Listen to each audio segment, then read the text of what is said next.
The gymnasium of Emsley A. Laney High School fell silent as Michael Jordan approached the microphone. Students and teachers leaned forward, eager to hear from the basketball legend who had walked these same halls 40 years ago.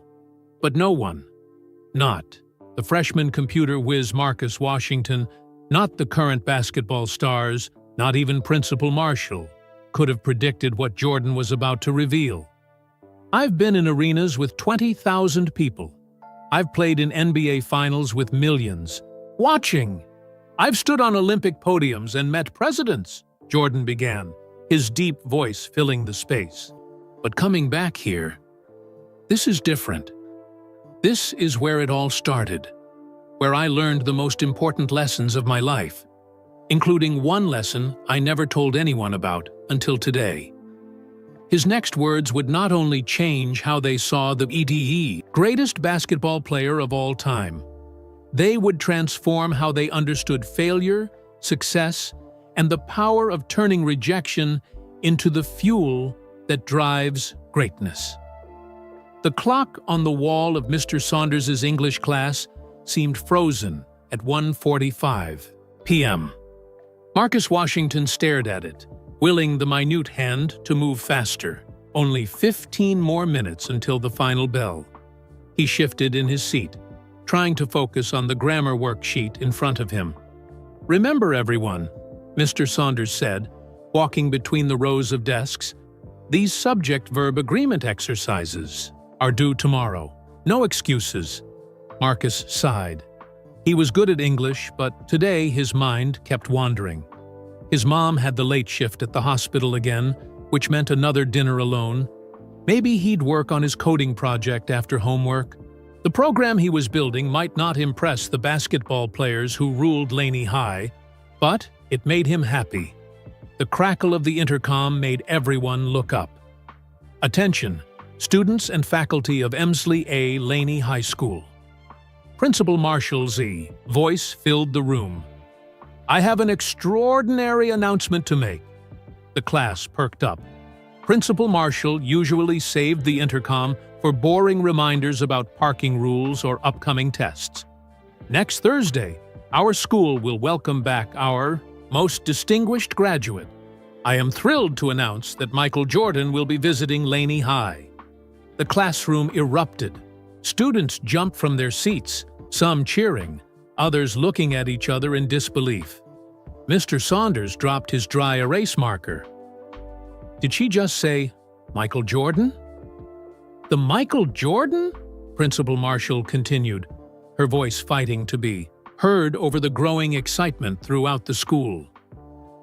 "Mr. Jordan will speak at a special assembly and meet with selected students and faculty. Further details will be provided to teachers tomorrow. That is all." The class was chaos now. Mr. Saunders didn't even try to restore order. He looked as excited as the students. "Can you believe it?" Zoe Chen turned to Marcus, her eyes wide. "The greatest basketball player ever, right here." Marcus shrugged. "I guess it's cool." Zoe rolled her eyes. "Cool? It's Michael Jordan. 6 NBA championships. The shoes. Space Jam." "I know who he is," Marcus said. "Everyone knows who Michael Jordan is." In truth, Marcus didn't understand the fuss. Sure, Jordan was famous, but he'd left Wilmington decades ago and never looked back. Now he was coming to show off how successful he'd become? It seemed like a publicity stunt. From the front of the room, Tyler Jenkins, the star of the freshman basketball team, held court with his friends. "My dad says Jordan's the reason we got the new gym back in the 90s, Tyler said loudly. "He donated a ton of money after his first championship." Tyler noticed Marcus watching and smirked. "Washington, you gonna ask His Airness for basketball tips? Maybe he can help you hit the backboard at least." His friends laughed. Marcus felt his cheeks burn. Last month in gym class, his basketball shot had missed everything. Rim, backboard, everything. And Tyler had made sure no one forgot it. I bet he's just coming to show off his fancy cars and championship rings, Marcus muttered, just loud, enough for those nearby to hear. What's he gonna tell us? Work hard and you too can be a billionaire? Yeah, right. A few students glanced at Marcus with surprise. He usually kept quiet when Tyler targeted him. The bell finally rang, and students poured into the hallway, the news about Jordan spreading like wildfire. Marcus stuffed his grammar worksheet into his backpack and headed for his locker, swimming against the tide of excitement. The hallways of Laney High looked like they always did. Blue lockers lining the walls, championship banners hanging from the ceiling, the trophy case near the front entrance showcasing the school's athletic achievements. But now everyone was gathered around the basketball section where Jordan's jersey hung behind glass.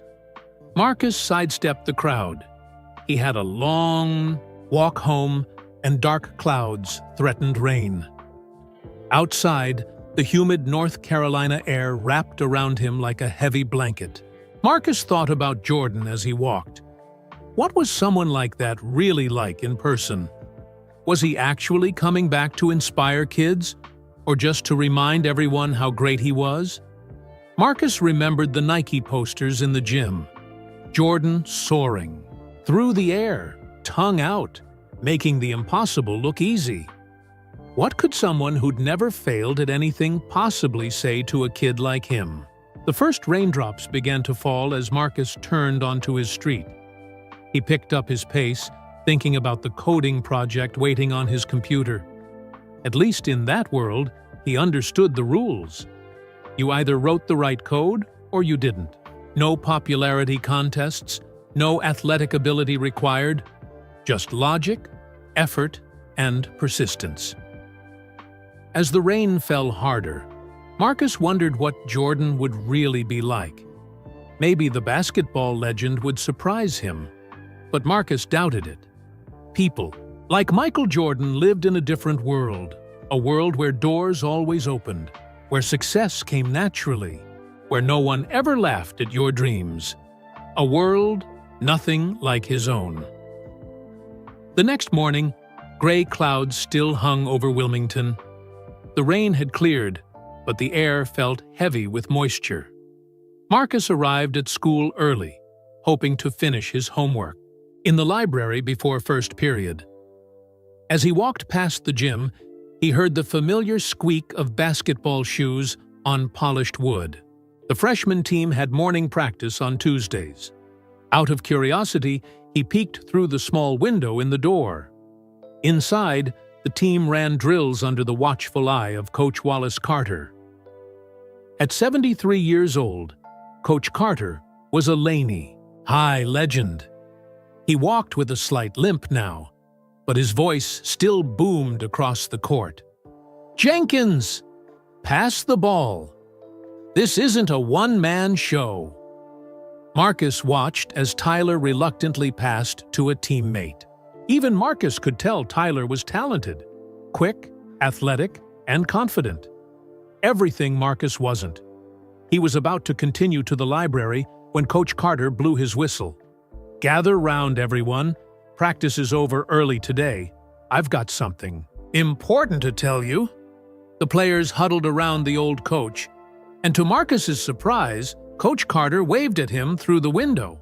You too, young man. Come in. Startled, Marcus pushed open the heavy door and awkwardly joined the edge of the group.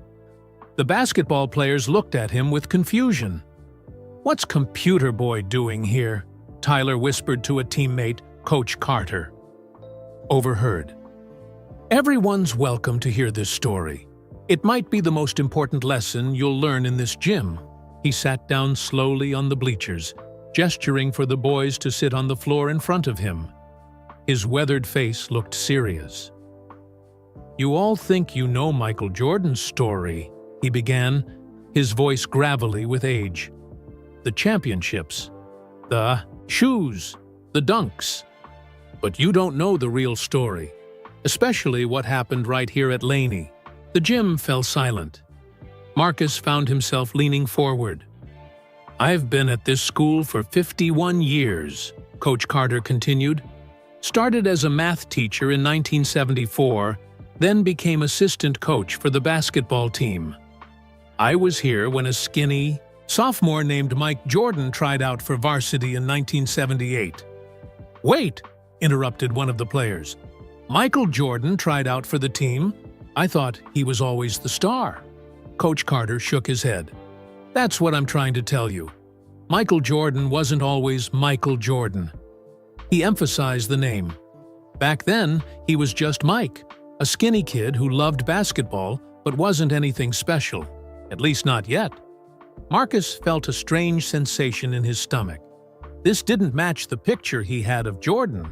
When he tried out for varsity as a sophomore, he was only about 5'10", didn't have the size or the skills we were looking for.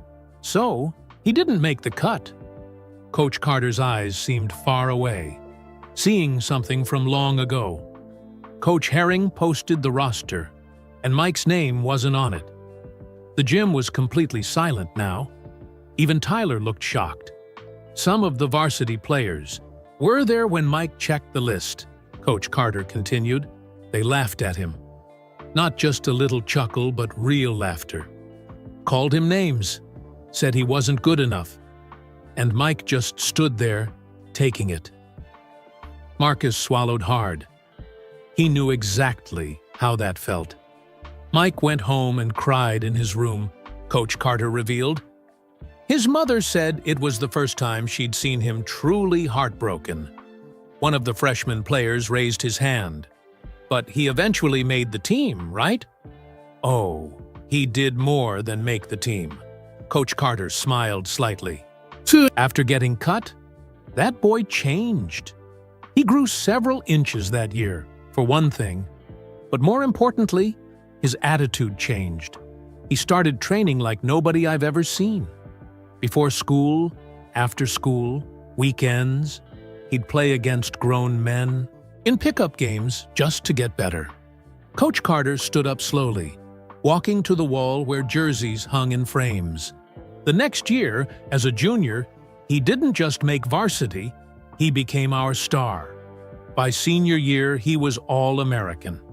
Then he went to North Carolina, hit that championship-winning shot, got drafted by the Bulls, and, well, you know the rest. He turned back to the group of boys. But none of that, not the championships, not the millions of dollars, not the fame, none of it would have happened if he'd quit after getting cut. If he'd let those laughing boys define who he was. Marcus felt something stir inside him. Could it be true? Had Michael Jordan, the legend, really experienced failure and ridicule? "Why are you telling us this now, Coach?" Tyler asked, his usual cockiness absent.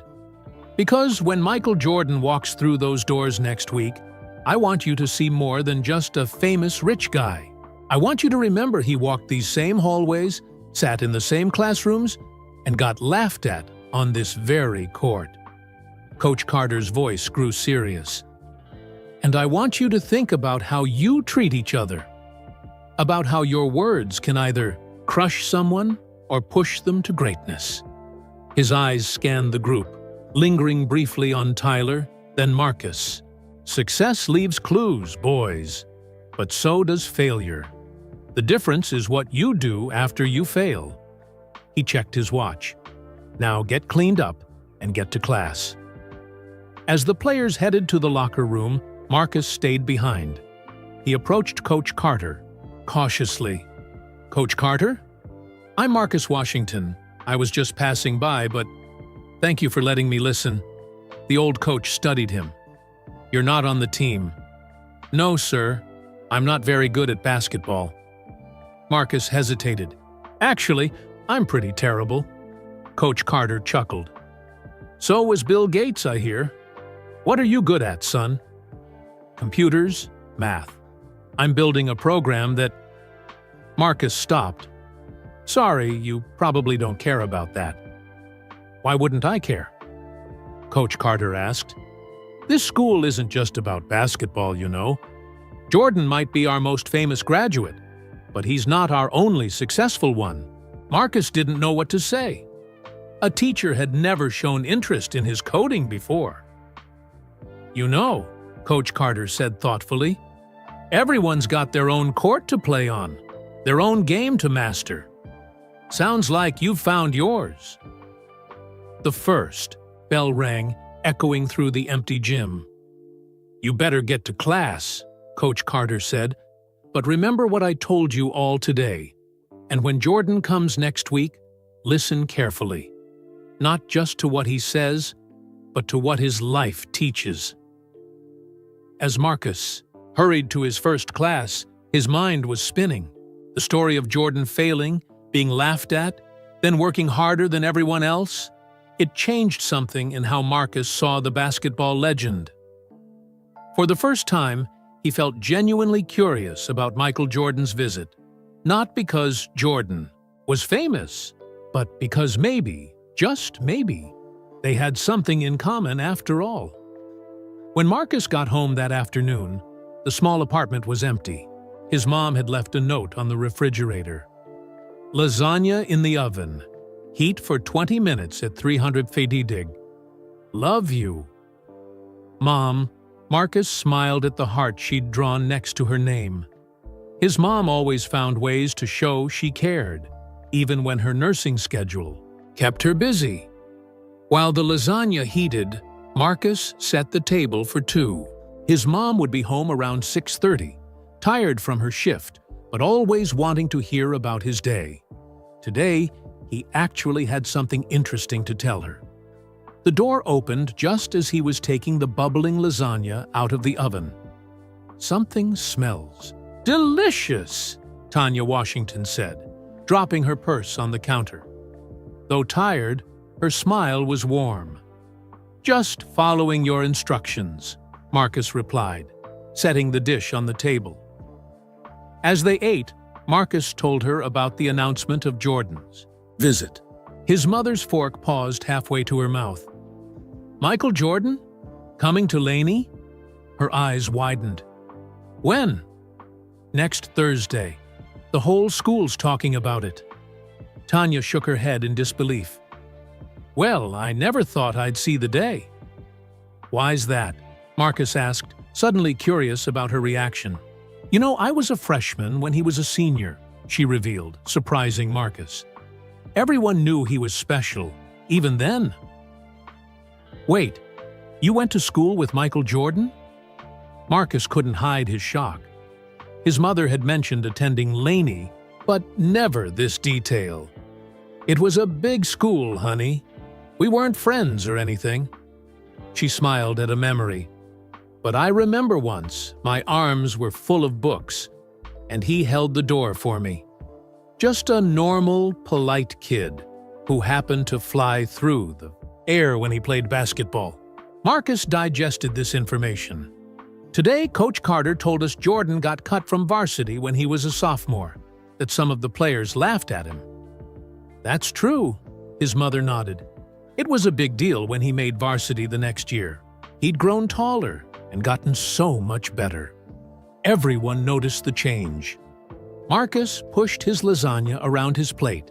Still, he's probably just coming back to get praised more. People like that don't care about regular kids like me. Marcus, his mother said firmly, putting down her fork. Don't judge someone you've never met.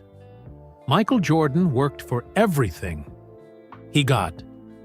Nobody gave him anything. I guess, Marcus shrugged, unconvinced. After dinner, Marcus helped with the dishes, then retreated to his room. He should start his homework, but Coach Carter's story had planted a seed of curiosity. Opening his laptop, Marcus typed Michael Jordan failure into the search bar. Millions of results appeared. He clicked on a video titled Michael Jordan on Failure. The video showed Jordan speaking to a group of kids at a basketball camp. His deep voice filled Marcus's small bedroom. I've missed more than 9,000 shots in my career. I've lost almost 300 games. 26 times I've been trusted to take the game-winning shot and missed. I've failed over and over and over again in my life. And that is why I succeed. Marcus rewound the video and played it again. Something about Jordan's words didn't fit the image Marcus had of the perfect superstar who never struggled. He clicked. Another link, this one about Jordan's famous flu game in the 1997 NBA Finals, where he scored 38 points while severely sick. Then another about how Jordan returned to basketball after his father's murder, and another about his brief baseball career, a rare professional failure. For hours, Marcus fell down a rabbit hole of Jordan stories and videos. The more he watched and read, the more complex the picture became. This wasn't just a famous rich guy coming to show off. This was someone who had faced real challenges, different from Marcus's own, but challenges nonetheless. A knock on his door interrupted his research. "It's almost midnight, honey," his mom said, peeking in. "School tomorrow." "Sorry, I was reading." "About Jordan," Marcus admitted, surprised at himself. His mother smiled knowingly. "Finding out he's human after all?" "Maybe," Marcus replied. "Did you know he tried professional baseball and wasn't very good? Or that he got cut from his elementary school basketball team too?" "Life has a way of testing everyone, famous or not," she said, sitting on the edge of his bed. "That's what makes his story special. He wasn't born great, he became great." Marcus nodded slowly. "Coach Carter said the same thing." "Smart man," his mother replied, standing up. "Now get some sleep. You can become great tomorrow." As his mother closed the door, Marcus looked at his computer screen, frozen on an image of young Michael Jordan in his Laney High uniform. The skinny teenager in the photo didn't look like a future legend. He just looked like a kid with a dream. For the first time, Marcus wondered what Jordan might say at the assembly next week. And for the first time, he thought it might actually be worth hearing. The next morning, as Marcus walked to his locker, he noticed something different. Posters announcing Jordan's visit covered the hallways. Students clustered around them, buzzing with excitement. Tyler and his basketball teammates held court by the water fountain. "My dad says Jordan might bring some NBA players with him," Tyler announced loudly. "Maybe even some Hornets players." When he spotted Marcus, Tyler smirked. "Yo, Washington, you bringing your calculator to the Jordan assembly? Maybe you can compute his shooting percentage while real athletes ask him questions." In the past, Marcus would have lowered his head and walked faster. But today, something made him stop. "Actually," Marcus said clearly, "I read that Jordan has a photographic memory for basketball stats. He can remember the details of games from decades ago, exactly who scored what and when. Math matters in basketball too." Tyler looked surprised that Marcus had responded at all. Before he could come up with a retort, the bell rang. As Marcus walked to class, he felt a small spark of confidence. Maybe he and the basketball legend had more in common than he'd thought. Over the next few days, Laney High transformed. Custodians polished every surface until the floors gleamed. Like glass, the basketball court in the gym received a fresh coat of varnish. Display cases were dusted, trophies polished, and every speck of dirt vanished. In the gym, a work crew hung a giant banner that read, "Welcome home, Michael Jordan, Laney Class of 1981. Beside it, they carefully mounted Jordan's framed #93 Laney jersey, which normally stayed locked in a special case near the principal's office. During lunch on Wednesday, Marcus sat alone at his usual table, coding on his laptop. He was deep in his program when someone set a tray down opposite him. "Mind if I sit here?" Marcus looked up to see Zoe Chen, a girl from his English class. Sure, he said, surprised. Nobody ever chose to sit with him. Zoe nodded at his screen. What are you working on? Just a program I'm building. It's a game that teaches coding basics to kids. To his surprise, Zoe looked genuinely interested. That's cool. My little brother might like that. He's 10 and already talks about wanting to make video games. Before Marcus could respond, the cafeteria speakers crackled to life. Principal Marshall's voice filled the room. Attention, students. As you know, Michael Jordan will be visiting our school tomorrow. During the assembly, selected students will have the opportunity to ask Mr. Jordan questions. The cafeteria buzzed with excitement. If you would like to be considered, please submit your question in writing to the office by 3 p.m. today. We will select 10 thoughtful questions for Mr. Jordan to answer during the assembly. As the announcement ended, students immediately began discussing what they would ask. I'm going to ask him which championship was his favorite, said a boy. At the next table. I want to know if he thinks LeBron is better, said another. Zoe looked at Marcus. Are you going to submit a question? Marcus hesitated. Yesterday, he wouldn't have considered it. But after what he'd learned about Jordan's path, maybe, he said finally. After lunch, Marcus sat in math class thinking. If he could ask Michael Jordan one question, what would it be? Not about basketball, statistics, or championships, or shoes. Something real. By the end of class, he had it. He quickly wrote his question on a slip of paper and headed to the office. The secretary, Mrs. Powell, looked surprised to see him. Marcus Washington, don't usually see you in here. I have a question for Mr. Jordan, he said, handing her the paper. Mrs. Powell added it to a growing stack. We've got over 100 already. Principal Marshall's going to have her work cut out for her. Marcus nodded, suddenly feeling foolish. His question would probably get buried in the pile. Why had he even bothered? The next morning, Marcus ate breakfast quickly. For the first time in months, he found himself caring about what he wore to school.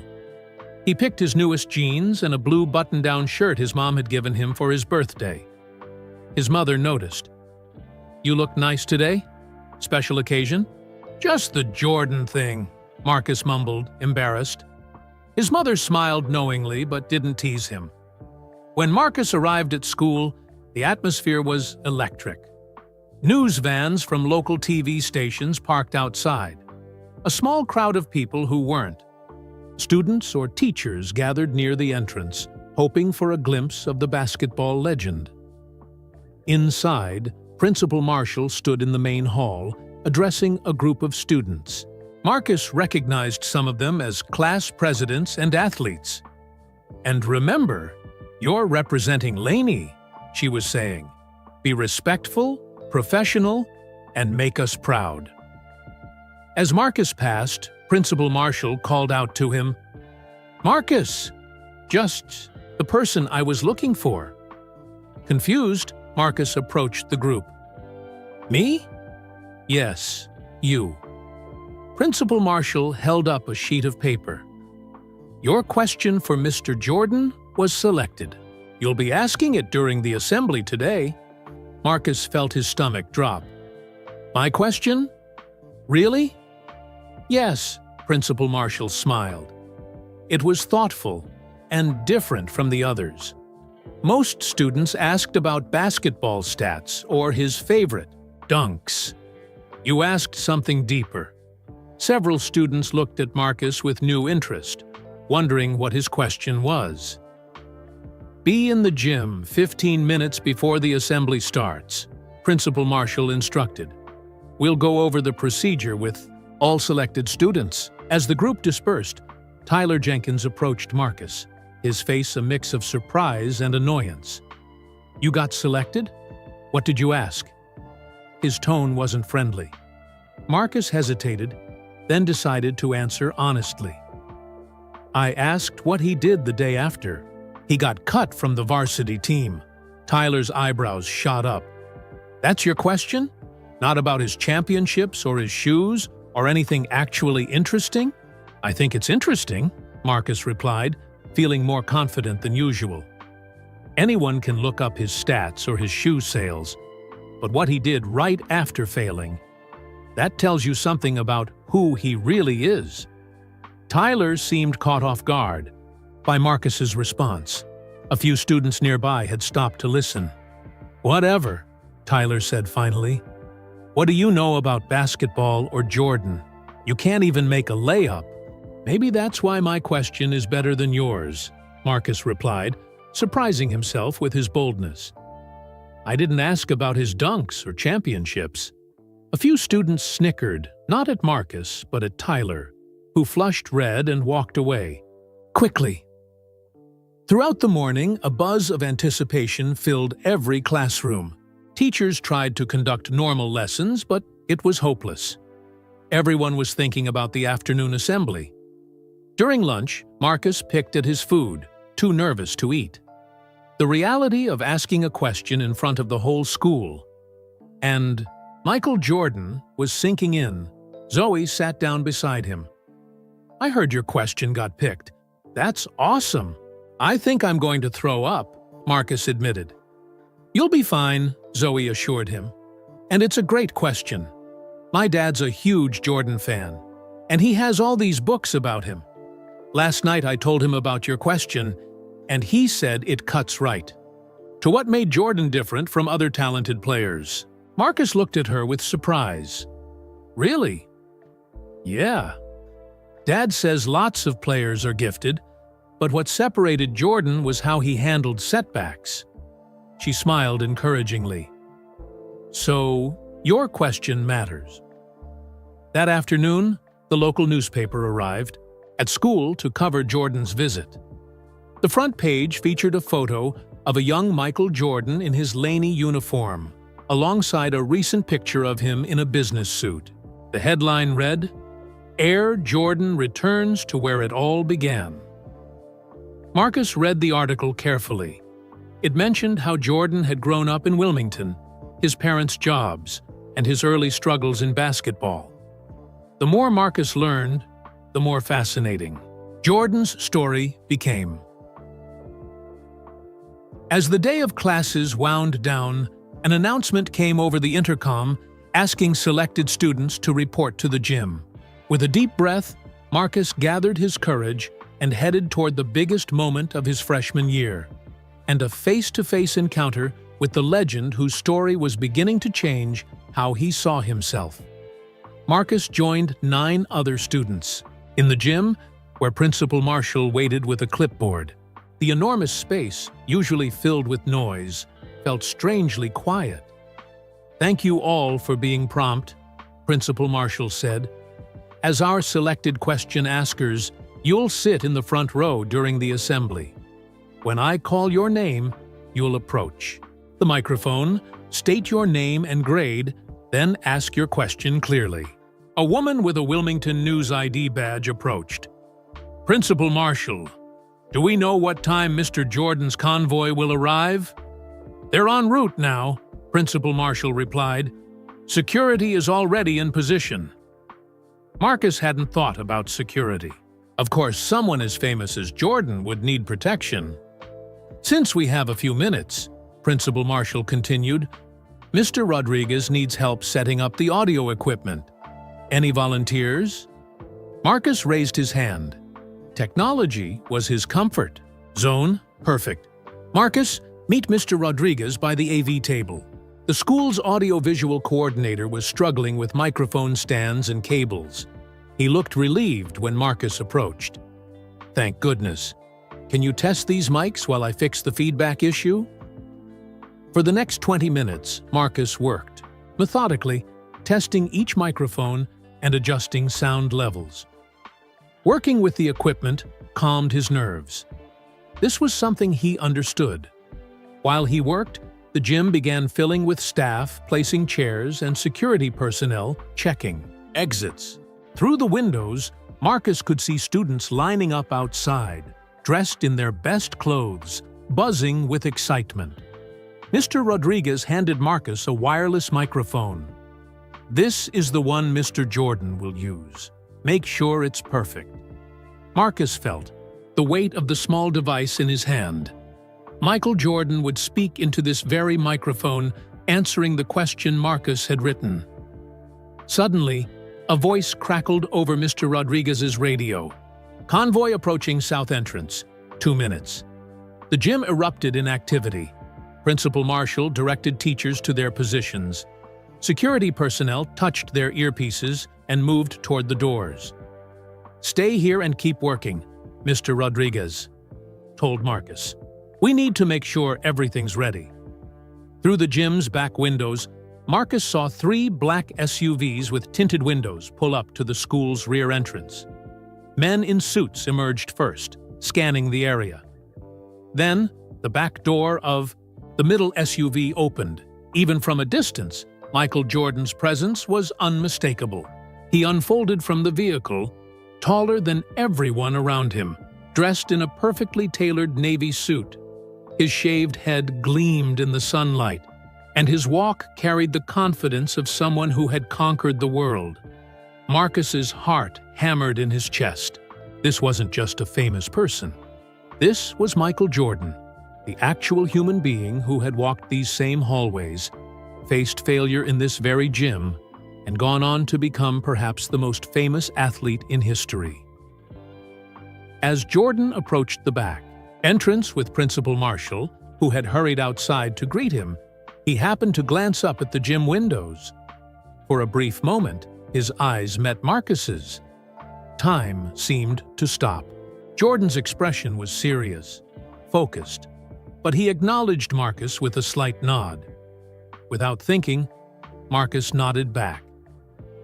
Then the moment passed. Jordan entered the building, surrounded by his entourage and school officials. Marcus exhaled, realizing he'd been holding his breath. "He's here! He's really here!" Mr. Rodriguez said, checking his equipment one last time. "How does the wireless mic sound?" Marcus snapped back to attention, testing the microphone again. "It's perfect." From his position near the AV table, Marcus could hear fragments of conversation as Principal Marshall led Jordan on a brief tour of the school's entrance area. "Completely renovated since your time here, but we've preserved. The trophy case with your memorabilia is our most popular." Jordan's deep voice responded, too low for Marcus to catch the words. As they moved toward the main hallway, Marcus grabbed the microphone Jordan would use and hurried after Mr. Rodriguez, who was following the tour. Principal Marshall was showing Jordan the Hall of Fame display where photos of the school's most accomplished graduates hung. Jordan's photo, in his Chicago Bulls uniform, soaring toward a dunk, was largest and centered. "We're extremely proud of all you've accomplished," Principal Marshall said. Jordan studied the display thoughtfully, then turned to look down the main hallway, with its blue lockers and championship banners. "It's smaller than I remember," he said with a quiet laugh. His voice was deeper than Marcus expected, with a gentle North Carolina accent that hadn't fully disappeared despite decades away. As the tour continued past classrooms and the library, Marcus trailed behind with Mr. Rodriguez, carrying the microphone. He noticed something surprising. Jordan wasn't just nodding politely as Principal Marshall spoke. He seemed genuinely interested, even emotional at times, pausing to look into classrooms or touch the walls as if confirming they were real. At one point, Jordan stopped at a particular locker and smiled slightly. "This was mine," he said. "Number 916. Principal Marshall looked surprised. "You remember your locker number after all these years?"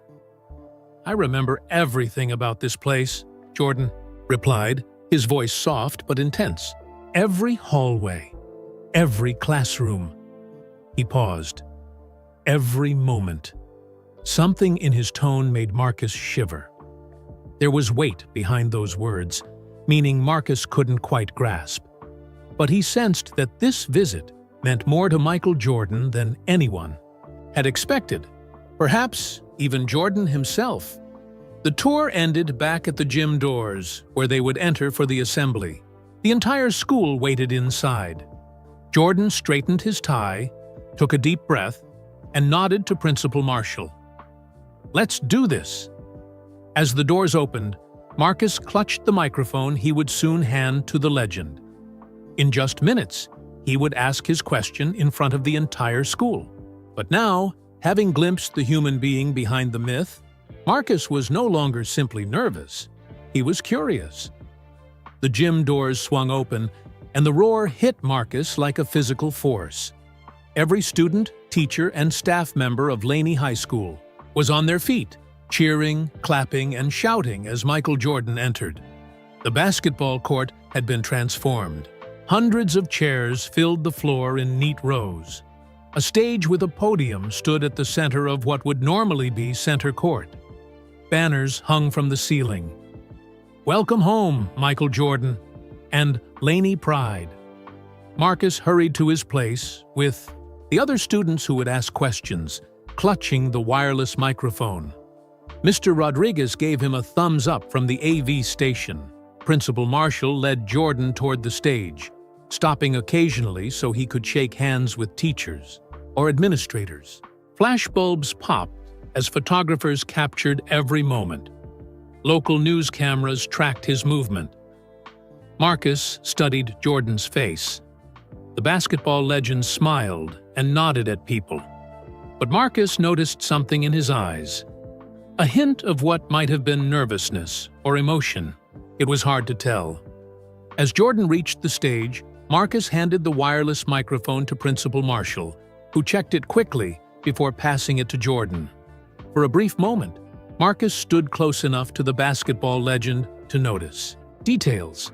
His perfectly polished shoes, the championship ring on his finger, the subtle cologne he wore.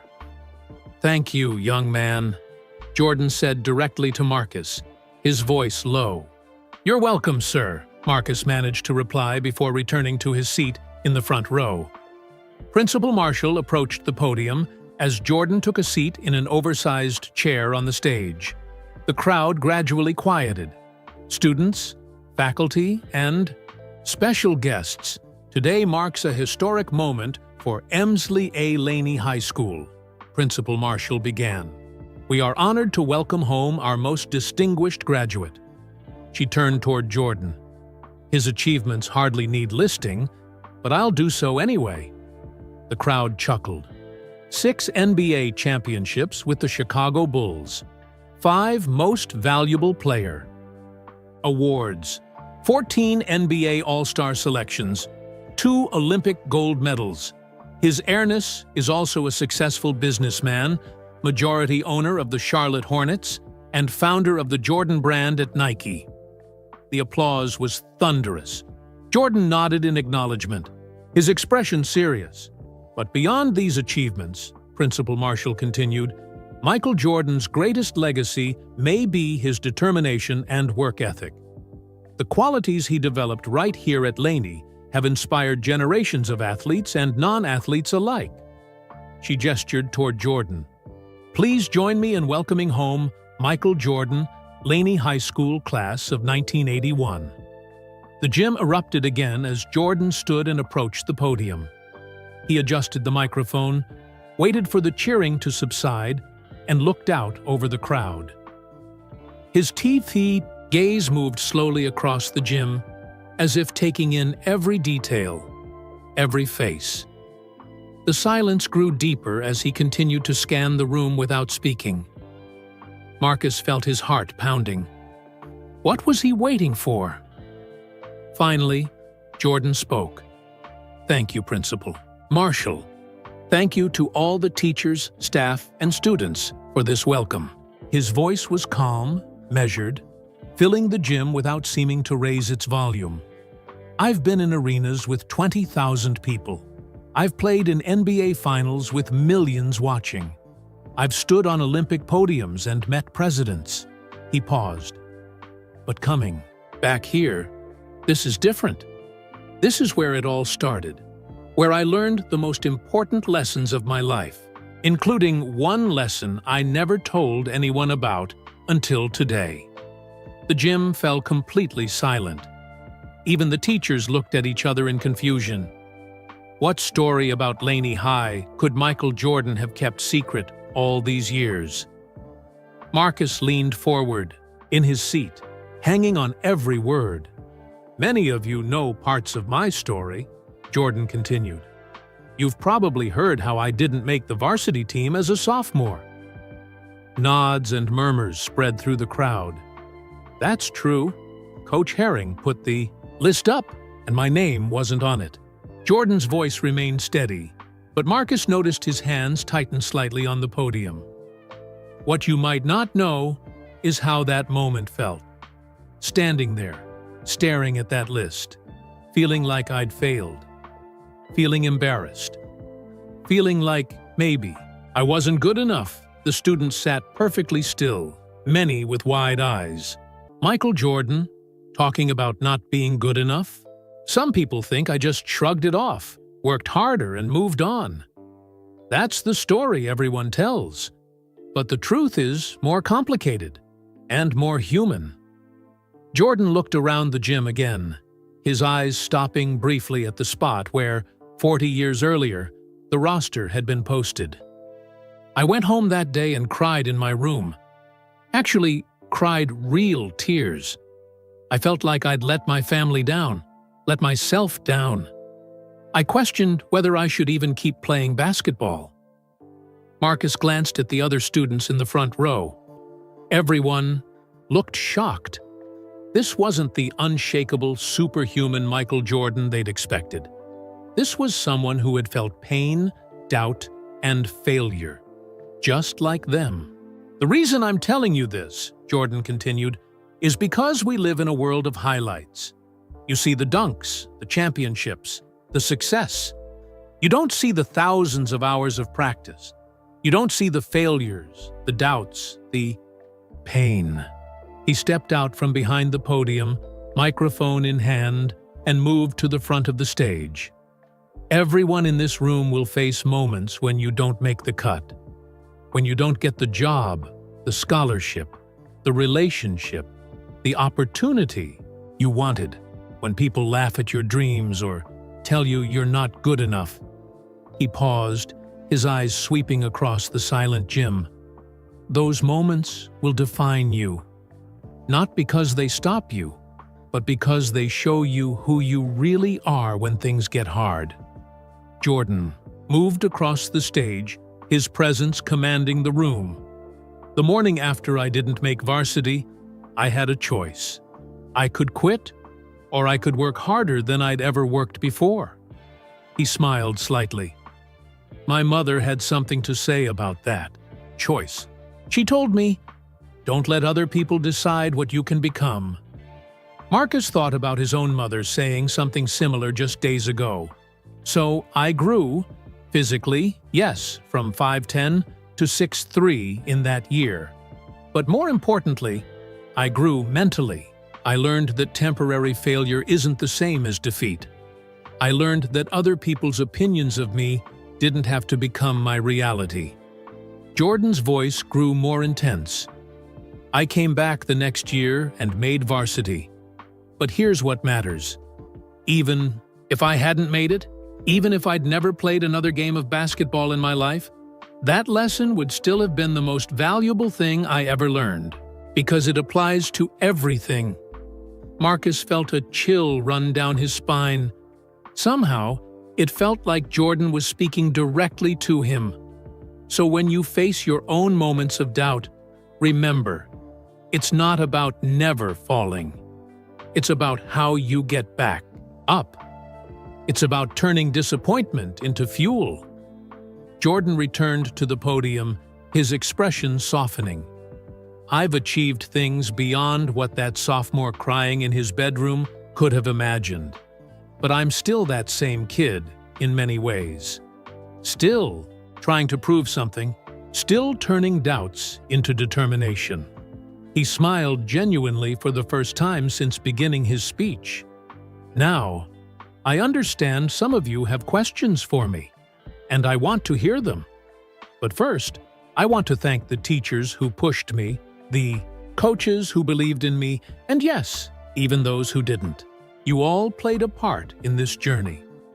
Principal Marshall approached the podium again, visibly moved by Jordan's words. "Thank you, Mr. Jordan, for that powerful message. We'll now move to the student questions." She explained the format and called the first student to the microphone. A senior basketball player asked Jordan about his favorite championship. Jordan answered thoughtfully, describing the first championship in 1991 and how it validated all his hard work. More questions followed, about his shoes, about playing with Scottie Pippen, about owning the Hornets. With each answer, Jordan became more relaxed, even laughing occasionally. But Marcus noticed how he gave each question real consideration, never rushing his responses, or giving standard, rehearsed answers. Finally, Principal Marshall called Marcus Washington, freshman. Marcus's legs felt like jelly as he approached the microphone. The entire gym, over 1,000 people, waited for him to speak. And Michael, Jordan himself, leaned forward slightly, giving Marcus his full attention. Marcus took a deep breath and found his voice. "Mr. Jordan, what did you do the day after you got cut from the varsity team?" The gym fell silent as Michael Jordan considered Marcus's question. Jordan's expression changed subtly, eyebrows lifting slightly, eyes focusing more intently on Marcus. "What's your name again, young man?" Jordan asked. "Marcus Washington, sir." Jordan nodded slowly. "That's a smart question, Marcus." He stepped away from the podium, microphone in hand, and moved to the edge of the stage closest to where Marcus stood. "Most people ask about the championships, or the dunks, or the shoes," Jordan continued. "But you're asking about the day after failure, the day that actually mattered most." Marcus felt a mix of pride and nervousness as hundreds of eyes shifted between him and the basketball legend. "The day after I got cut from varsity," Jordan began, "I woke up before dawn. I couldn't sleep anyway. My eyes were still swollen from crying." The gym was utterly silent. Even the teachers seemed surprised by Jordan's candor. "I went to the outdoor court near my house. It was still dark out. Cold, too. October in North Carolina. Maybe 50 degrees. No one else was crazy enough to be playing basketball at 5:30 in the morning." Jordan's voice took on a rhythmic quality, like he was replaying the memory in real time. "I made myself a promise that morning. I promised I would make 300 shots before I stopped. Not attempts, made shots. It took almost 3 hours." He held up his hands, looking at them as if he could still see the evidence. "My hands were bleeding by the end. The ball was rough, and I'd shot so many times that my skin was raw. But I needed to prove something to myself, not to anyone else." Jordan looked directly at Marcus. "You want to know the strange part? I wasn't even angry anymore. By the time I made that last shot, I felt grateful." Murmurs spread through the crowd. "Grateful?" Marcus asked without thinking, then immediately blushed at his boldness. Jordan didn't seem to mind the interruption. "Yes, grateful. Because getting cut was the first time in my life I'd faced real athletic failure. And I discovered something important about myself. Failure lit a fire in me that success never could." He began pacing slowly across the stage. "There were some guys, varsity players, standing there when I saw that list without my name. They laughed at me." Jordan's voice remained steady, but Marcus noticed his jaw tighten slightly. Not just a little chuckle, but real laughter. One of them said, "Looks like you're not as good as you thought you were, Jordan." The gym was so quiet Marcus could hear the air conditioning humming. Those boys who laughed at me that day, they weren't bad people. They were just teenagers who didn't know any better. Jordan's expression softened, and their laughter became the fuel for everything that came after.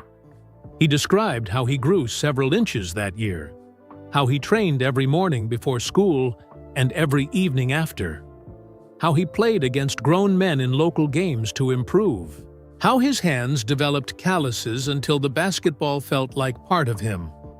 My sophomore year, I averaged about 20 points per game on the junior varsity team. Jordan continued, "My junior year, I averaged 25 points on varsity. My senior year, I became an All-American and got a scholarship to North Carolina." He looked around the gym, his gaze stopping at the championship banners hanging from the ceiling. But none of that would have happened without that day, the day I didn't see my name on the list, and the day after, when I had to decide who I was going to be. Jordan turned back to Marcus. "So, to answer your question directly, what did I do the day after getting cut? I made a choice. I chose to use rejection as fuel rather than let it destroy me. And that made all the difference." He stepped closer, to the edge of the stage, looking intently at Marcus. "Why did you ask that question?" Marcus felt hundreds of eyes turn to him. His heart hammered in his chest. But somehow, the genuine interest in Jordan's expression gave him courage. "Because I've been laughed at too," Marcus answered honestly, his voice shaking slightly. "Not for basketball, but for other things. I wanted to know if it still hurt you, or if you just forgot about it." For a moment, Jordan didn't respond. He seemed to be truly considering Marcus's words. "It still matters," he finally said. "Not the pain, but the lesson. Getting knocked down isn't failure. Staying down is. A wave of understanding passed between them, the towering basketball legend and the freshman boy who loved computers. In that moment, despite their obvious differences, Marcus felt a connection with Michael Jordan that he'd never expected. Then Jordan addressed the entire gym again. "I want to tell you something I've never shared publicly before." The crowd leaned forward collectively. "There were two teachers in this school who changed my life. One believed in me from the beginning, my English teacher, Mrs. Throneberry. She told me I had potential beyond basketball. She pushed me to read, to think, to express myself." He paused, his expression growing more serious. The other was a math teacher who also worked as an assistant coach, Coach Durham. On the day the varsity roster was posted, he was standing with those players who laughed at me. A heavy silence fell over the gym. This was clearly painful for Jordan to share. "In fact," Jordan continued, his voice quieter now, "Coach Durham laughed too. He said something like, 'Some kids just don't have what it takes.'" Shocked whispers spread through the crowd. Teachers exchanged uncomfortable glances. This wasn't the inspirational story they'd expected. "I heard him," Jordan said. "I saw him, and those words burned into my memory. Every sprint I ran, every shot I practiced, every weight I lifted. I heard those words." He took a deep breath before continuing. "I never confronted him about it. Never told anyone, actually. But I made a silent promise that I would prove him wrong. Not just with basketball success, but by becoming the kind of person who lifts others up instead of tearing them down." Jordan looked around the gym again, his expression softening. "Coach Durham retired long before I became famous. I doubt he ever knew how much his words affected me. And I'm not telling this story to embarrass him or make him feel bad. I'm telling it because sometimes the people who don't believe in you end up motivating you more than those who do." Marcus thought about Tyler and the other kids who had laughed at him. Could their doubt somehow become his fuel? The people who support you matter enormously, Jordan continued. My family, Mrs. Throneberry, Coach Herring, who cut me but encouraged me to work harder. I wouldn't be here without them. But sometimes, the people who doubt you matter too. Not because they're right, but because proving them wrong can push you to heights you never imagined. As Jordan finished speaking, the gym remained completely silent. His confession had struck a chord with everyone present, from freshmen just beginning their high school journey to teachers who suddenly reflected on the impact their words might have on students. Principal Marshall appeared unsure how to respond to this unexpected revelation. She approached the microphone, thanking Jordan for his honesty and calling for the next student question. But Marcus barely heard what followed. His mind was racing with a new understanding of what had brought Michael Jordan back to Laney High. After all these years, it wasn't just to be celebrated, it was to share the full truth of his journey. The pain, along with the triumph. The assembly continued as other students asked their questions. A tall girl from the varsity basketball team asked about Jordan's favorite teammate. A boy from the school newspaper asked about his business success with Nike. A senior asked for advice about college. Jordan answered each question thoughtfully, often with humor, and always with honesty. But Marcus noticed that something had shifted in the atmosphere. After Jordan's confession about Coach Durham, the questions became less about basketball statistics and more about life lessons. How do you handle pressure? Asked a quiet junior. I practice harder than I play, Jordan replied. If you've already faced the worst in practice, the game feels easier. Did you ever want to quit? Asked another student. Every great journey has moments where quitting seems like the only option, Jordan answered. The key is surrounding yourself with people who won't let you. As Jordan spoke, Marcus studied him carefully. This wasn't the smiling pitchman from commercials or the fierce competitor from highlight reels. This was someone more complex, humble yet confident, serious yet occasionally playful. Marcus was so focused on Jordan that he almost missed Principal Marshall announcing, "We have time for one final question before Mr. Jordan meets with smaller groups." A senior boy approached the microphone. "Mr. Jordan, with all your success, what's your biggest regret?" The gym fell silent again. It was a bold question, perhaps too personal. Jordan didn't answer immediately. He seemed to be deciding how much to share. "My biggest regret," he finally said, "is not telling my father everything he meant to me before he was killed." The raw honesty stunned the room.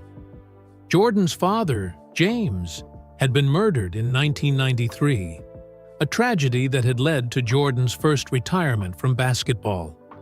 "I thought we had more time," Jordan continued, his voice steady but softer. "I thought there would be more championships to share, more moments together. His death taught me that tomorrow isn't guaranteed. So don't leave important things unsaid."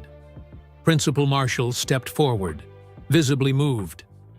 "Thank you, Mr. Jordan, for your candor and wisdom.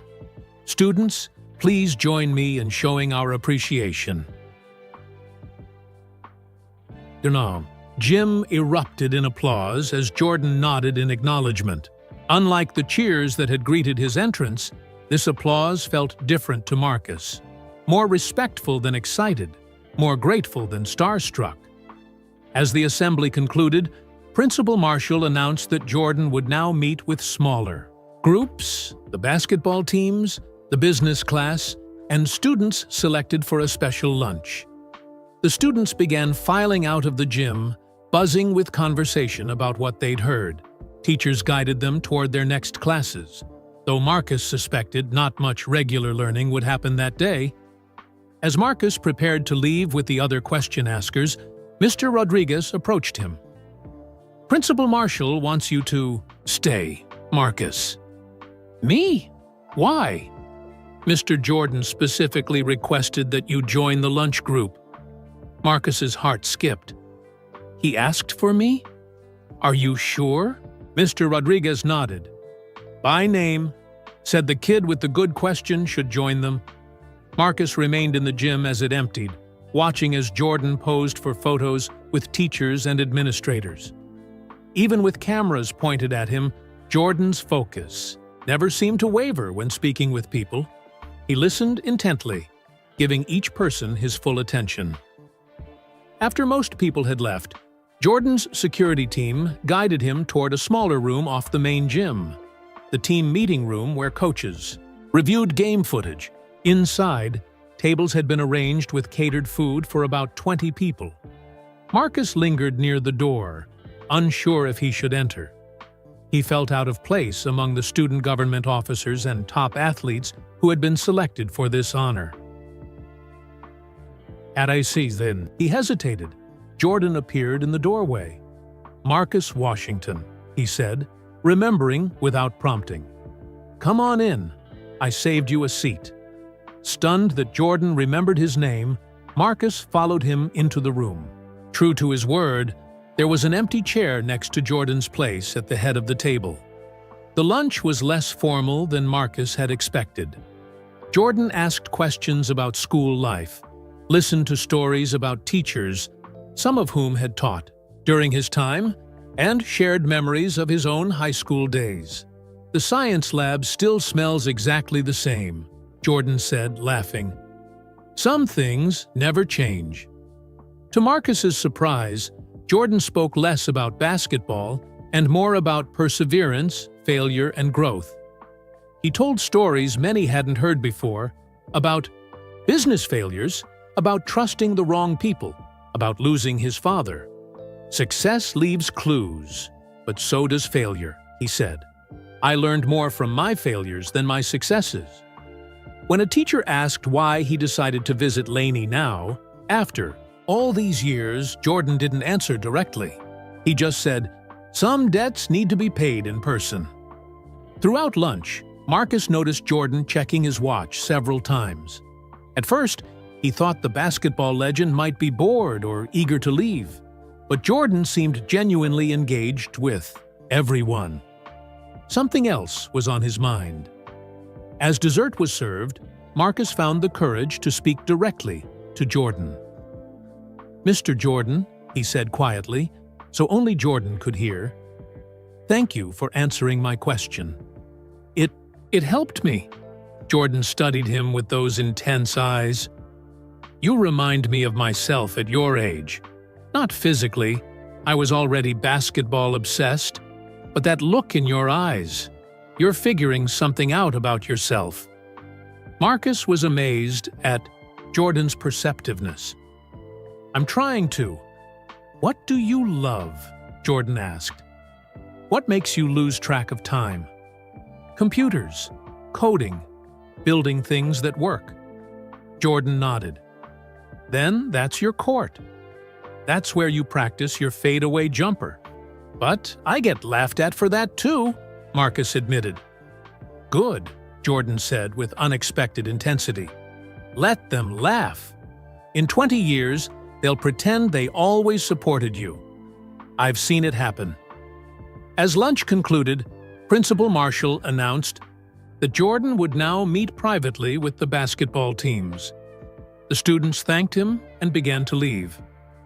Jordan shook hands with each person. When Marcus's turn came, Jordan held his grip a moment longer. Your question mattered, he said. Keep asking good questions. As Marcus left the room, he felt different somehow. Lighter, yet stronger. As if a weight had been lifted, while something else, something better, had taken its place.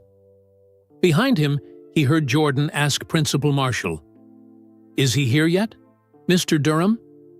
Yes, he's waiting in the gym, as you requested. Marcus stopped walking. Mr. Durham? Coach Durham? The teacher who had laughed at Jordan? A mix of curiosity and concern pulled Marcus back toward the gym. Without fully deciding to do so, he found himself taking a detour, moving quietly down the empty hallway, that led to the basketball court. Marcus moved cautiously down the hallway, drawn by a mixture of curiosity and something he couldn't quite name.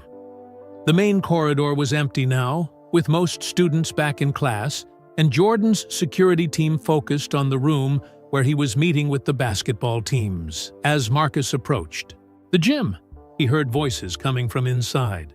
He stopped just short of the double doors, which were slightly ajar.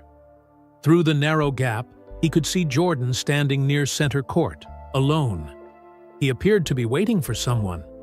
Marcus knew he shouldn't be here, shouldn't be watching. But after everything he'd heard today, he felt strangely invested in what might happen next. A side door to the gym opened, and Principal Marshall entered with an elderly man. The man walked slowly with a metal cane, his back bent with age. He appeared to be in his 80s, with wispy white hair and glasses. Principal Marshall guided him carefully toward center court, where Jordan waited. "Mr. Durham, thank you for coming," Principal Marshall said. "As I mentioned on the phone, Mr. Jordan specifically requested to meet with you." Marcus's breath caught. This frail, elderly man was Coach Durham, the teacher who had laughed at young Michael Jordan 40 years ago. "I'll leave you two to talk," Principal Marshall said, then headed toward her office adjacent to the gym. Marcus ducked back as she passed near his hiding spot, then returned to his vantage point when the coast was clear. The gym was silent as Jordan and the elderly man regarded each other across a few feet of polished hardwood. Before either could speak, the gym's main doors opened on the opposite side. The varsity and JV basketball teams filed in, led by current head coach Tony Mitchell. The players stopped short when they saw Jordan already there, with the elderly man. "I'm sorry, Mr. Jordan," Coach Mitchell said. "We were told to come to the EEE gym at 1:30 for our meeting." Jordan turned, seeming to make a quick decision. "Actually, Coach, your timing is perfect. Could your teams take a seat in the bleachers? There's something important I'd like all of you to witness." The players looked at each other in confusion, but quickly did as Jordan asked, filing into the nearest bleachers. Marcus remained hidden in the doorway, heart pounding as he watched the scene unfold. Jordan turned back to Coach Durham. "Do you remember me, sir?" The old man squinted, studying Jordan's face. "You're the Jordan boy, Michael." "Yes, sir," Jordan replied. "I was in your math class, and you were an assistant coach when I tried out for varsity in 1978. Coach Durham nodded, slowly. "That was a long time ago." Jordan gestured to the basketball teams watching from the bleachers. "These young men are today's Laney Buccaneers. They're working hard, dreaming big, just like I was." Coach Durham looked over at the players, then back to Jordan.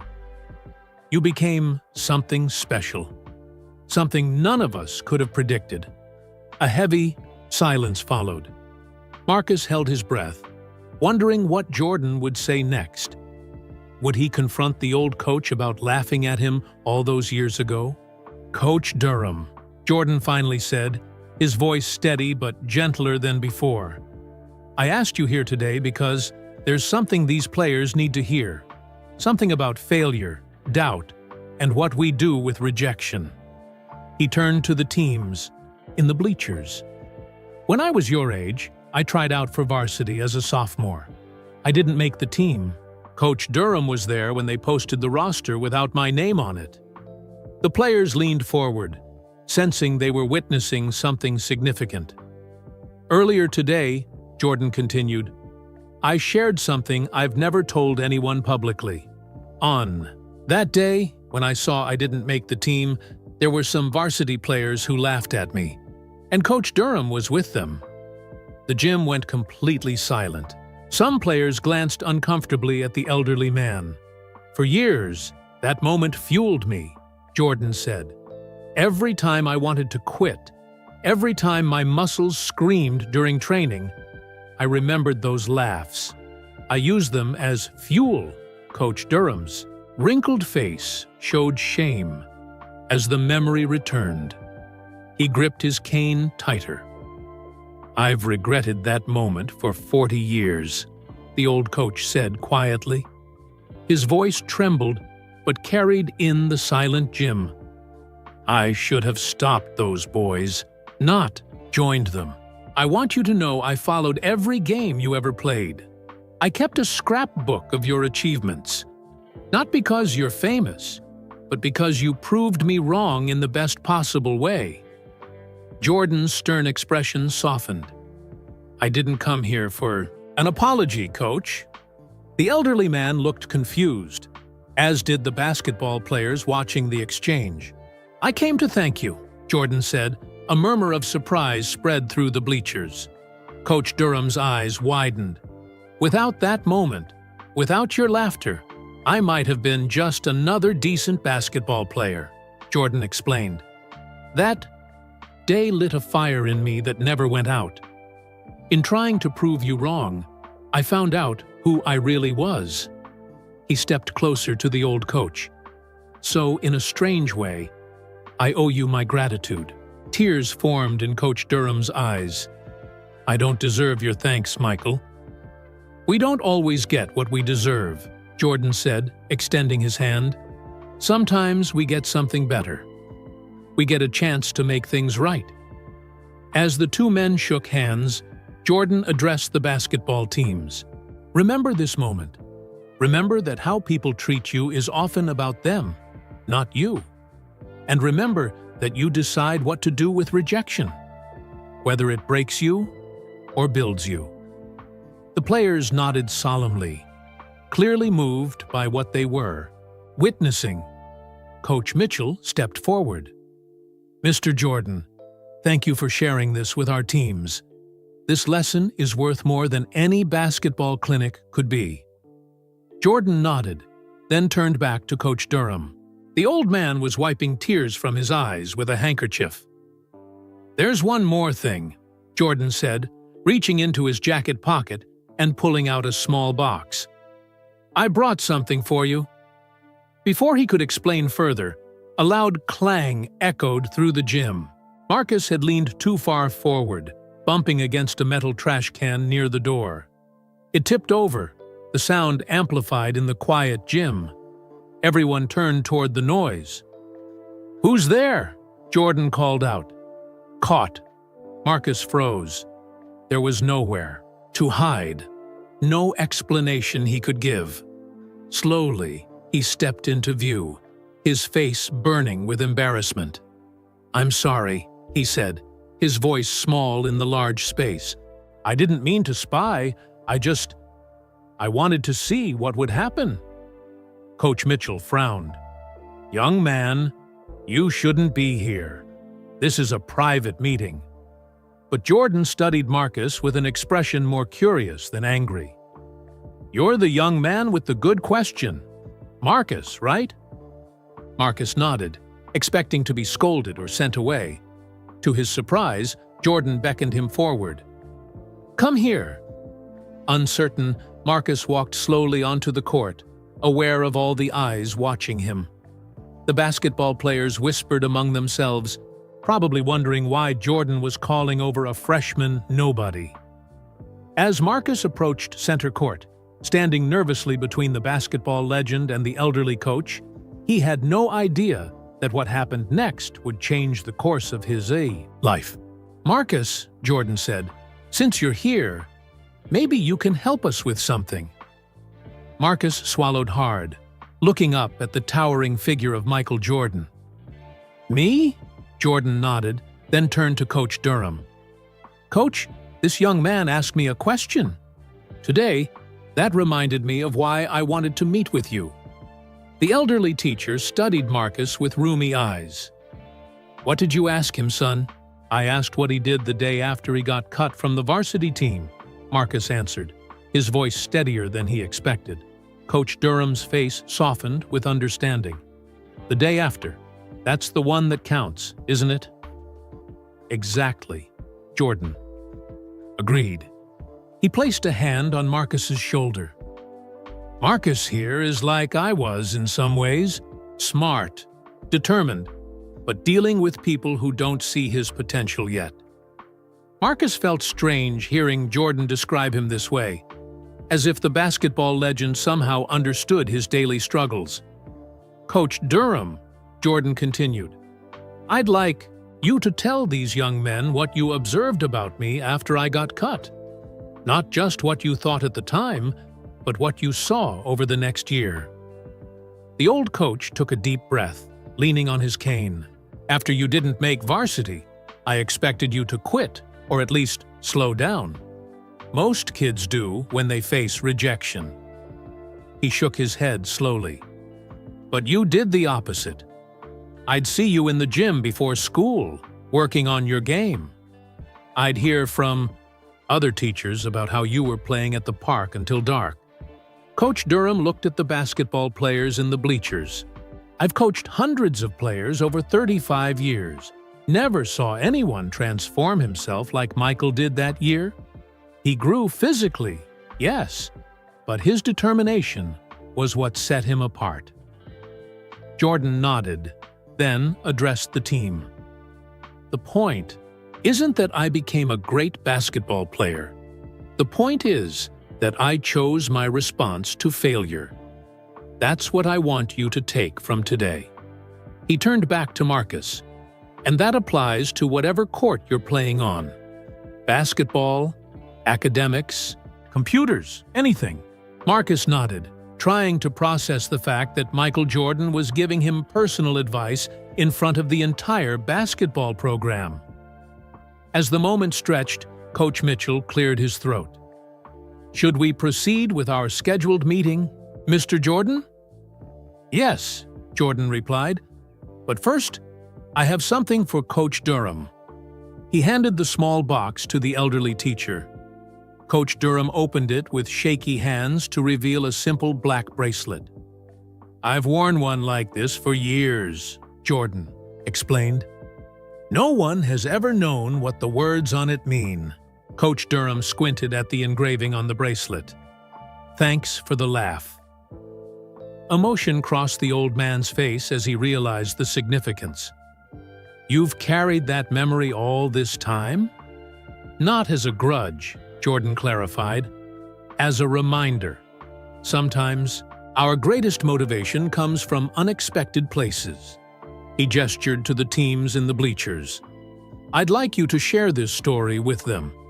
I'll meet with the coaches to give everyone some privacy. Jordan motioned for Coach Mitchell and his assistants to follow him to a corner of the gym. Before leaving, he turned to Marcus. Wait for me when this is done. I'd like to talk with you more. Stunned, Marcus could only nod.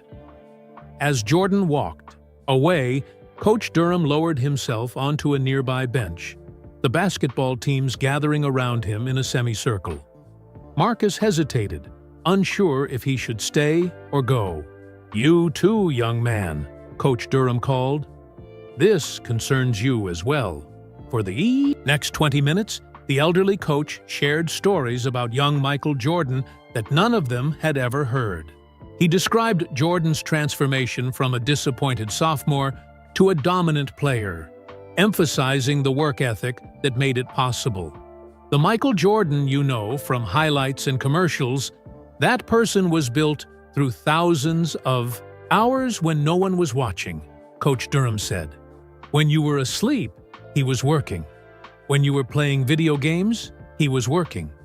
When you were hanging out with friends, he was working. As he spoke, Marcus noticed Jordan in deep conversation with the coaches across the gym. Several times, Jordan checked his watch, as if waiting for something or someone. When Coach Durham finished his story, the players thanked him respectfully. Many had a new thoughtfulness in their expressions, as if reevaluating their own approaches to the game. As the teams were dismissed to the locker room, Marcus lingered, remembering Jordan's request to wait. Tyler Jenkins passed by, giving Marcus a curious look. "Why does Jordan want to talk to you?" Tyler asked, his usual mockery absent, replaced by genuine confusion. "I don't know," Marcus answered honestly. Before Tyler could respond, Jordan returned to center court, where Coach Durham was still seated on the bench. "Thank you for sharing with them," Jordan said to the elderly teacher. "It was an honor," Coach Durham replied. "I've carried the shame of that moment for decades. I never imagined you'd turn it into something positive. We all have choices about how we respond to life's moments," Jordan said. "That's what I wanted them, and Marcus, to understand." As Coach Durham prepared to leave, Jordan helped him to his feet. The old man's eyes were clear now, as if a burden had been lifted. "I should get back to class," Marcus said, suddenly remembering he was missing his afternoon lessons. "Actually," Jordan said, "I've spoken with your principal. You're excused for the rest of the day." He checked his watch again. "There's someone else I'd like you to meet. Someone who should be arriving any minute." As if on cue, Principal Marshall entered the gym with another visitor, an elderly man Marcus had never seen before. This man looked to be in his late 70s, dressed in a suit that seemed slightly too large for his thin frame. He walked with slow, careful steps. Jordan's expression changed when he saw the visitor, a mix of anticipation and something else Marcus couldn't identify. Respect, perhaps, or admiration. "Marcus," Jordan said quietly, "that man changed my life, and I think he might have something valuable to share with you too." "Who is he?" Marcus asked, watching as the elderly visitor approached. "His name is Dr. Desmond Howard. He was the first black principal of Laney High," Jordan explained. "After I graduated, he started a program for students who showed promise in areas beyond athletics. Technical fields, science, mathematics." Jordan looked directly at Marcus. "Fields like computer science." Marcus felt a chill run down his spine as he realized what might be happening. Was Jordan connecting him with a mentor? Someone who could help guide his interest in coding? As Dr. Howard drew closer, Jordan stepped forward to greet him warmly. The two men embraced like old friends. "Thank you for coming on such short notice," Jordan said to the former principal. "For you, Michael, anything," Dr. Howard replied, his voice strong despite his age. "Now, where's this young man you told me about?" Jordan turned and beckoned Marcus forward. "Dr. Howard, this is Marcus Washington, the student I mentioned." As Marcus stepped forward to shake Dr. Howard's hand, he had no idea that this meeting would open doors he'd never imagined possible. "It's nice to meet you, Dr. Howard," Marcus said, shaking the elderly man's hand. "The pleasure is mine, young man," Dr. Howard replied, his grip surprisingly firm for his age. "Michael tells me you have quite a talent for computers." Marcus glanced at Jordan, surprised he had mentioned this. "I enjoy coding, sir. I'm building an educational game right now." Dr. Howard's eyes lit up. "Is that so? What kind of game?" As Marcus described his project, a game that taught basic coding concepts through puzzles, Dr. Howard listened intently, nodding with genuine interest. Jordan stood back, watching their interaction with a slight smile. After a few minutes, Principal Twide Marshall approached. "Mr. Jordan, we should probably move this conversation. The next gym class will be arriving soon." Jordan nodded. "Dr. Howard, Coach Durham, would you mind joining me and Marcus in the conference room? There's something important I'd like to discuss with all of you." The group followed Principal Marshall down the hallway to a small conference room typically used for faculty meetings. The space felt cramped with Jordan's imposing presence, but somehow also more significant because of it. Once everyone was seated, Jordan remained standing, looking thoughtful. Marcus noticed he seemed slightly nervous, an expression he'd never associated with the confident basketball legend. "I want to thank you all for being here," Jordan began. "Each of you represents an important part of Laney's history and my own personal journey." He turned to Coach Durham. You represent my past, a moment of failure that became fuel. To Dr. Howard, you represent the foundation of educational excellence that helped shape not just athletes, but scholars. And finally, to Marcus. And you represent the future, the next generation that will build on what we've established. Marcus felt a weight of responsibility with those words. Why had Jordan included him in this gathering of important figures from the school's history? Jordan took a deep breath before continuing. The reason I wanted all of you here is because I'm announcing something today that brings these threads together. He reached into his jacket and pulled out a folded document. This is the charter for the new Michael Jordan Foundation for Educational Innovation at Laney High School. Principal Marshall's eyes widened. Michael, we had no idea. I wanted it to be a surprise, Jordan said with a small smile. The foundation will fund 3 initiatives: athletic development, academic scholarships, and, most importantly for today's conversation, a technology and innovation center. Dr. Howard nodded approvingly. The world has changed since my time. As principal, technology skills are essential now. Exactly, Jordan agreed. And that's where Marcus comes in. All eyes turned to Marcus, who felt his heart rate quicken. When I was at Laney, my talents were recognized and developed.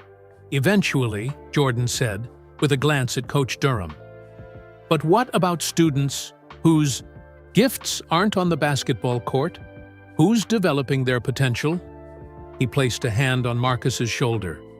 I've spent less than a day at Laney, but I've already identified one student with exceptional promise in a different area.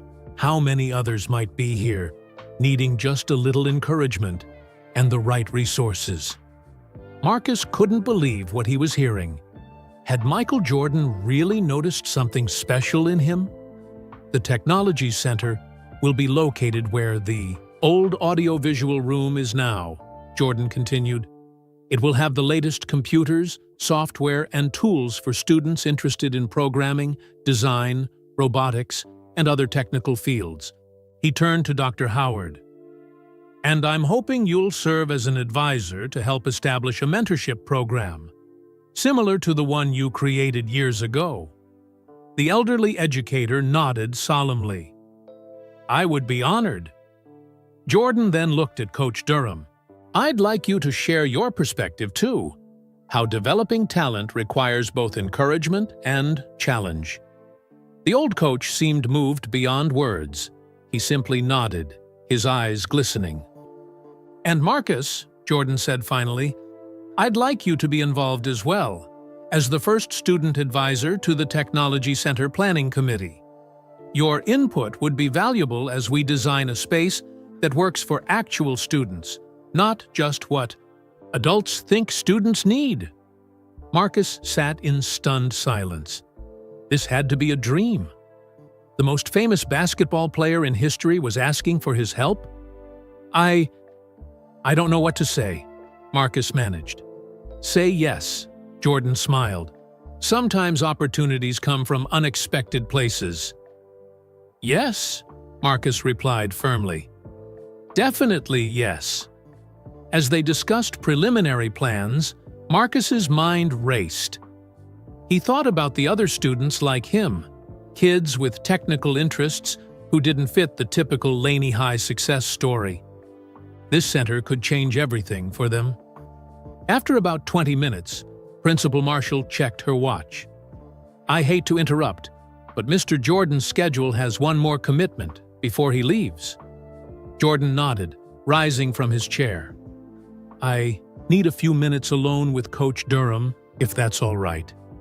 The others prepared to leave, but Jordan placed a hand on Marcus's shoulder. Actually, Marcus, would you mind waiting outside? There's something else I'd like to discuss with you. Afterward, curious but trying not to show it, Marcus nodded and followed Principal Marshall and Dr. Howard out of the room. As the door closed behind them, he couldn't help wondering what Jordan wanted to say to Coach Durham in private. Principal Marshall escorted Dr. Howard to her office to discuss the foundation in more detail, leaving Marcus alone in the hallway. He leaned against the wall opposite the conference room door, still processing everything that had happened. A few minutes passed, then a few more. Marcus heard muffled voices from inside, but couldn't make out the words. Whatever Jordan was saying to Coach Durham, it seemed intense and private. Finally, the door opened. Coach Durham emerged first, his eyes red-rimmed, but his expression peaceful. He nodded to Marcus as he passed, patting him gently on the shoulder. Without speaking, "Marcus," Jordan called from inside the room. "Come in." Marcus entered to find Jordan standing by the window, looking out at the school grounds. Without turning, Jordan spoke. "Did you know basketball was invented by a teacher? James Naismith. He was trying to create an indoor game that would keep his students active during winter." "I didn't know that," Marcus replied. "A teacher," Jordan repeated, turning to face Marcus. "Not a professional athlete. Education and athletics have always been connected." He gestured for Marcus to sit. "What I'm about to tell you has never left this school. Something that happened here that changed the course of my life." Marcus sat forward, instinctively sensing the importance of what was coming. "You know I got cut from varsity as a sophomore, and how Coach Durham laughed with those players," Jordan began. "What I didn't tell anyone today was what happened afterward." He reached into his pocket and pulled out a worn, folded piece of paper. 3 weeks after I got cut, I found this in my locker." He carefully unfolded the paper and handed it to Marcus. It was a note, the ink faded, but still legible. Marcus read it aloud. "Jordan, I was wrong about you. I've been watching you practice. Keep working like this and you won't just make varsity. Next year, you'll be the best player Laney has ever seen. The great ones use disappointment as fuel. You might be one of the great ones." "Coach D," Marcus looked up, confused. "But I thought Coach Durham laughed at you. Why would he write this?" Jordan took the note back, carefully refolding it. "That's what I wanted to ask him today. For 40 years, I've carried this note, never knowing for sure who Coach D was. I assumed it was Coach Durham, trying to make amends. That's partly why I wanted to thank him." "What did he say?" Marcus asked, then quickly added, "If you don't mind me asking." Jordan sat down across from Marcus, his expression thoughtful. "He told me he didn't write it. He admitted laughing that day, admitted everything. But he swears he never left me any note." Marcus felt a chill. "Then who did?" "Coach Desmond," Jordan said quietly. "Dr. Howard's son, who was an assistant coach. Back then. Marcus Desmond. He died in a car accident a year after I graduated. I never got to thank him." The revelation hung in the air between them. Marcus sat silent, processing what this meant. "For 40 years, Jordan continued, I thought the same person who laughed at me had seen my potential and encouraged me. I was wrong. One man doubted me, another believed in me, and they both shaped who I became." He leaned forward, his intense gaze fixed on Marcus. "Life is rarely simple. The people who laugh at you and the people who lift you up, they're all part of your journey. What matters is what you do with both experiences." As Marcus absorbed these words, he realized he was being given a gift far more valuable than a technology center or a mentorship program. He was being trusted with the true story behind Michael Jordan's legendary determination, a story no one else knew. "Why are you telling me this?" Marcus asked softly. "Because you reminded me of myself," Jordan replied. "Not because you love basketball, but because you have that same look in your eyes when you talk about coding. It's the look of someone who's found their court, and I want you to know that both the doubters and the believers will shape your journey." He carefully returned the folded note to his pocket. Sometimes our greatest motivation comes from proving the doubters wrong, and sometimes it comes from proving the believers right. You'll need both. As their conversation ended and Jordan prepared to leave Laney High, Marcus understood why the basketball legend had really returned. Not for celebration or nostalgia, but to set the record straight in his own heart and to pass on the most valuable lesson he'd learned to the next generation. The final bell of the day rang as Jordan and Marcus walked together down the main hallway toward the front entrance. Students changing classes stopped and stared, some pulling out phones to take pictures. Jordan nodded politely, but kept moving, his hand on Marcus's shoulder guiding him through the growing crowd. "Your security team is probably wondering where you are," Marcus said, noticing they were alone except for the students around them. Jordan smiled. "They know where to find me. I wanted this walk to be just us." As they passed the trophy case, Jordan paused briefly. Behind the glass, his basketball achievements were prominently displayed. Newspaper clippings, his old jersey, photos of him as a Laney student. But Jordan's attention fixed on something else, a smaller display of academic achievements, including a math competition trophy from 1979. "The year I got cut from varsity, I almost quit school entirely," Jordan said quietly, so only Marcus could hear. "Coach Desmond, the one who left me that note, he convinced me to channel my energy into everything, not just basketball. My grades improved that year, not because I suddenly loved math, but because I had something to prove." Marcus nodded, understanding completely. It was how he felt about his coding projects. They were his way of proving himself. "The world will try to put you in a box," Jordan continued as they resumed walking. "Basketball player? Computer geek? Whatever label seems easiest. Your job is to break out of that box." They reached the front entrance where a black SUV waited. Jordan's security team stood nearby, speaking quietly into earpieces. Several local news crews had gathered, hoping for a final statement. Before stepping outside, Jordan turned to Marcus. "Wait here a moment. There's something I want to give you."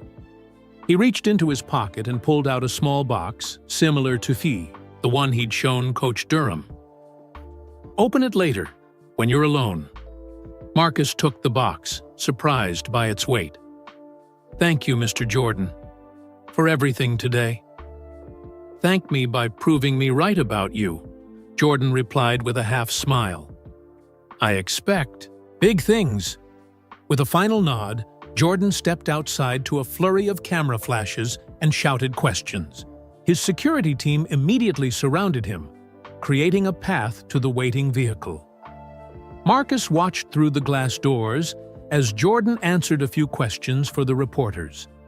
Though he couldn't hear the words, he could see the respect with which the basketball legend addressed each person.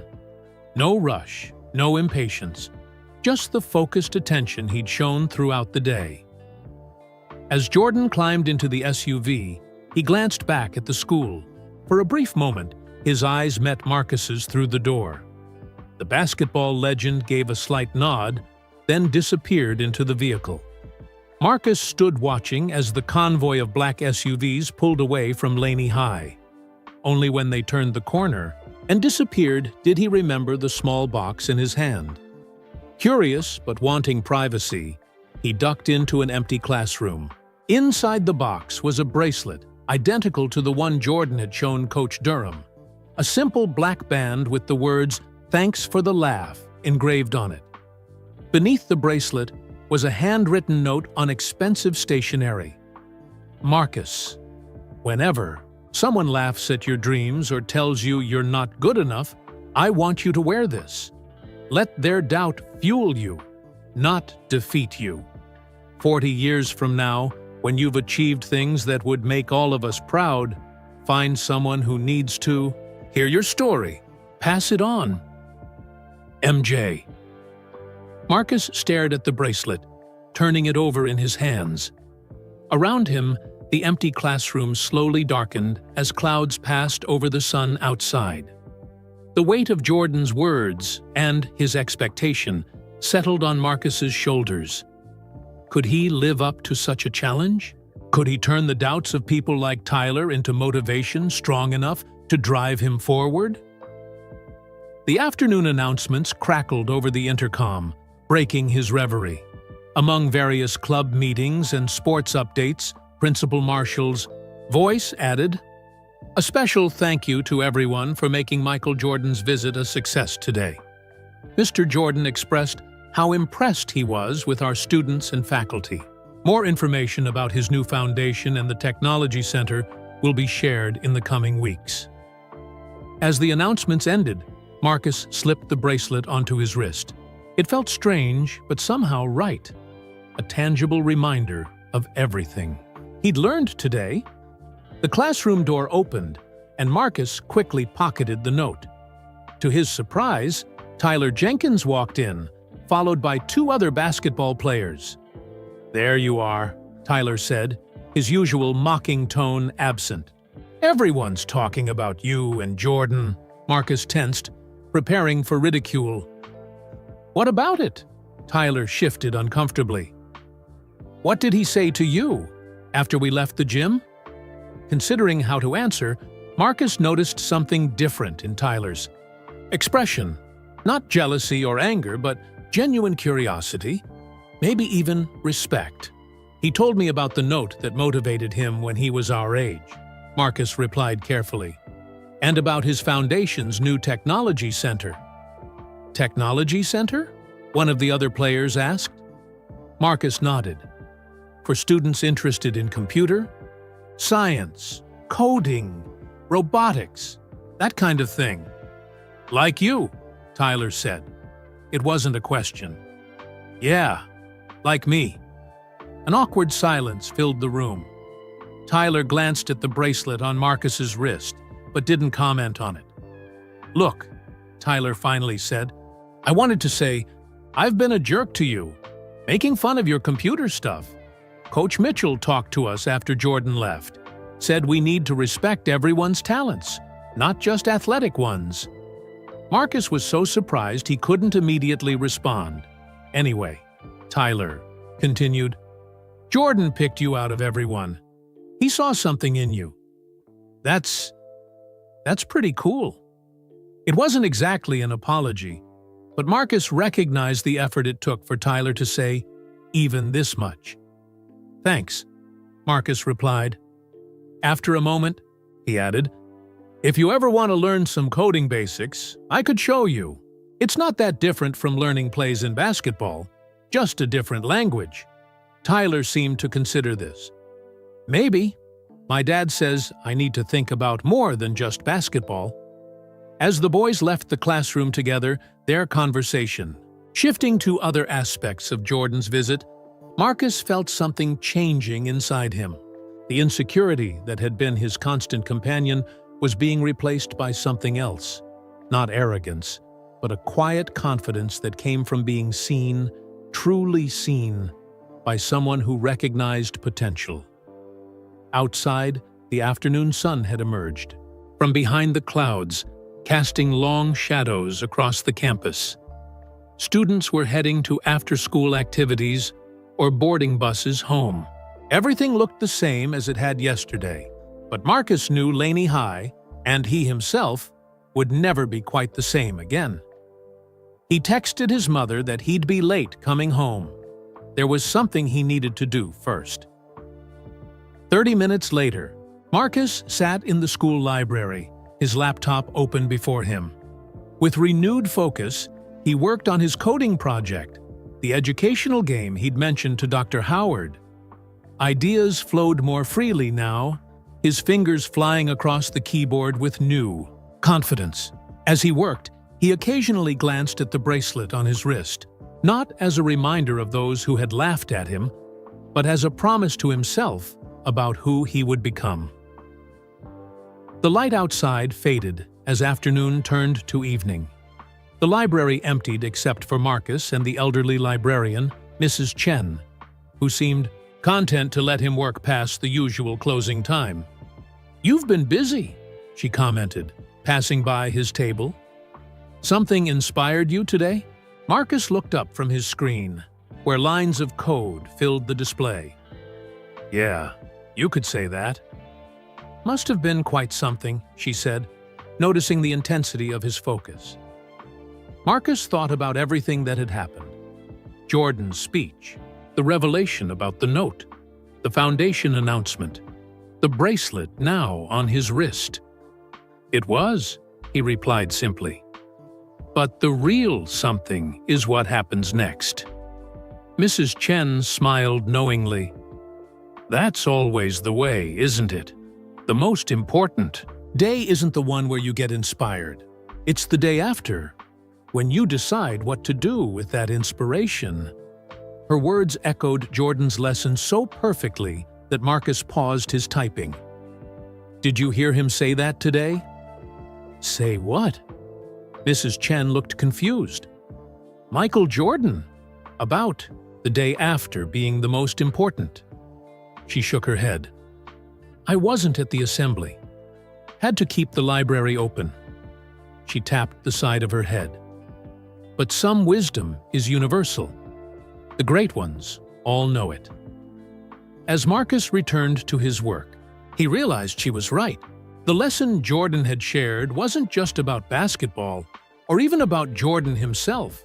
It was about the human spirit, about how we all face moments of doubt and rejection, and how those moments can either break us or transform us. Later that evening, as Marcus finally packed up his laptop, he made a decision. 40 years from now, when students walked into the Michael Jordan Technology Center at Laney High, maybe they'd see his name somewhere, not as famous as Jordan's, certainly, but as someone who had taken the legend's lesson to heart and built something meaningful with it. And perhaps someday he would find his own discouraged young person who needed to hear this story. He would tell them about a basketball player who was cut from his high school team, about a math teacher who laughed, about a coach who left an anonymous note of encouragement, and about how those moments of doubt and belief shaped a legend. Most importantly, he would tell them about a day when Michael Jordan returned to where it all began, not to be celebrated, but to pass on the true secret of his success, a secret that had left everyone who heard it speechless. The greatest victory isn't proving others wrong. It's thanking them for the motivation while proving yourself right. As Marcus stepped out into the cool evening air, the bracelet a comfortable weight on his wrist, he knew the real story was just beginning. We hope you enjoyed this tale of transformation, perseverance, and the power of turning doubt into determination. Where are you listening from today? We'd love to know in the comments below. If you enjoyed this story, please take a moment to like this video and subscribe to our channel for more inspiring content like this. Don't forget to share this video with friends and family who might need a reminder that setbacks can become the foundation for success. Together, we can spread kindness and awareness through the power of storytelling.